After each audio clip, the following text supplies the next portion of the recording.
Lecture 1 में हमने पढ़ा था बेल्जियम और श्रीलंका के बारे में। अब हमारे पास एनसीईआरटी बेसिस पे नेक्स्ट जो टॉपिक है, अगला टॉपिक है, वो है सत्ता की साझेदारी क्यों जरूरी है। तो सत्ता की साझेदारी इसलिए जरूरी है कि जैसे श्रीलंका को आपने देखा और बेल्जियम को आपने देखा, दोनों में फर्क क्या दिखा। आपने बेल्जियम की साझेदारी के बारे में पढ़ा, श्रीलंका के बारे में पढ़ा। श्रीलंका में बहुसंख्यकवाद सीली लोग ज़्यादा रहते थे, उस बेस पे उन्होंने जो छोटे कम जनसंख्या वाले लोगों को ना ही शिक्षा के क्षेत्र में बढ़ोतरी दिया, ना ही नौकरी के क्षेत्र में, किसी भी क्षेत्र में आगे बढ़ने के लिए, ना ही सामाजिक क्षेत्र में, ना ही नैतिक क्षेत्र में, ना ही संस्कृति के क्षेत्र में उनको बढ़ावा दिया। अंत में बहुसंख्यकवाद जो सीली लोग थे उनकी सरकार बनी, उनकी भाषा को राज्य भाषा बना दिया गया, बहुसंख्यकवाद थे। तो अंत में जो सीली लोग थे उन्होंने क्या किया कि जो सीली लोग थे उन्होंने अपना एक पार्टी बनाया, उन्होंने अपना एक आंदोलन शुरू किया। आंदोलन में क्या हुआ कि गृह युद्ध होना शुरू हो गया। जब गृह युद्ध हुआ तो हजारों के लोगों में इधर से भी मरे, हजारों की संख्या में उधर से ही मरे, यानी आपस में ही नुकसान आदान प्रदान होकर के आपस में ही लड़के रह गए। वो कुछ जहाँ तक देखा जाए तो नुकसान ही हुआ। लेकिन वही बात अगर हम बेल्जियम की बात करें तो श्रीलंका को देखते हुए बेल्जियम ने बहुत सावधानी से उन्होंने 4-5 बार आपने सुना कि उन्होंने कानून में, संविधान में संशोधन किया, वो भी नीचे तबके के लोग के लिए, गरीब लोगों के लिए, जिसमें समानता, आपस में समानता बना रहे। उसके बाद में उन्होंने जो केंद्र में मंत्री का जो सीट रखा वो इक्वल रखा। इसलिए रखा इक्वल कि दोनों लोगों को जो निर्णय, दोनों का निर्णय होगा वही मान्य होगा। उसमें सरकार का गठन किया उन्होंने। नीचे स्तर का भी उन्होंने क्या किया कि हर एक कास्ट के लोगों को बंटवारा किया कि हर एक लोगों से नेता को चुना गया और लोगों में बांटा गया। तो इसका फायदा बेल्जियम को दिखा। जहां श्रीलंका जो गलती कर दिया वो गलती बेल्जियम ने नहीं किया और अच्छी तरीके से अपने आप को चलाया और अच्छा उसका स्कोप रहा। इसीलिए हम कह सकते हैं कि सत्ता की साझेदारी होना जरूरी है, क्योंकि सत्ता की साझेदारी नहीं होगा तो जो होगा अल्पसंख्यक लोग, बहुसंख्यक लोग और बहुसंख्यक लोगों को अगर आप आगे बढ़ाने की कोशिश करोगे, उसकी सरकार बनाओगे या फिर उसको हर एक भाषा, हर एक उसी को अगर सपोर्ट करोगे तो जो नीचे तबके के लोग होते हैं, जो कम जनसंख्या वाले हैं, वो तो उधर मचाएंगे, अपनी लड़ाई लड़ेंगे। तो श्रीलंका ने गलती किया लेकिन बेल्जियम वाले ने उस गलती को सुधारा और बहुत अच्छा अपना शासन चलाया। तो अब बात करते हैं कि सत्ता की साझेदारी क्यों जरूरी है।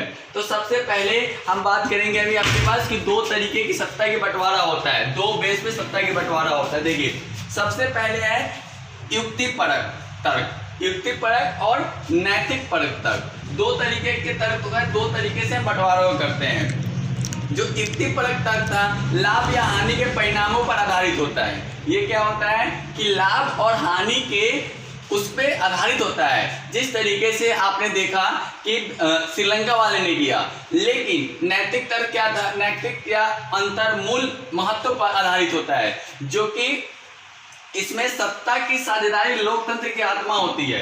आपको पता है कि लोकतंत्र क्या होता है। लोकतंत्र में जनता के लिए, जनता के द्वारा, जनता के हित में किया गया शासन जनतंत्र कहलाता है और जनतंत्र ही हमारा लोकतंत्र होता है। यानी लोकतंत्र में लोगों का शासन होता है, लोकतंत्र में होता है लोगों का शासन। इसमें क्या किया, ये आपको बेल्जियम वाले ने अपनाया था। उसके बाद में क्या किया उन्होंने, विभिन्न सामाजिक समूहों के बीच टकराव का अंदेशा कम होता है। यानी इसमें क्या होता है कि बहुसंख्यकवादों को अगर आप बढ़ावा दोगे तो उसमें आपस में ही लोग लड़ेंगे, आपस में ही गृह युद्ध में परेशान रहेंगे और गृह युद्ध परेशान होने के बाद आपस में ही मारकाट होगा, आपस में ही नुकसान होगा, देश आगे नहीं बढ़ेगा। राजनीतिक व्यवस्था के स्थायित्व के लिए अच्छा ये क्या है कि राजनीति के लिए भी अच्छा नहीं है और वहाँ की व्यवस्था चरमरा जाएगा। उसके बाद में क्या है कि अगर लोकतंत्र है आपका देश तो लोगों का शासन होना जरूरी है। हर एक व्यक्ति भागीदारी बने, इसे हर एक व्यक्ति अपना काम करे, हर एक व्यक्ति की राय इसमें हो। लोगों की भागीदारी आवश्यक है, लोकतंत्र में लोगों की भागीदारी आवश्यक है। उसके बाद लोगों का अधिकार है कि उनसे सलाह की जाए और प्रशासन की शासन किस प्रकार है।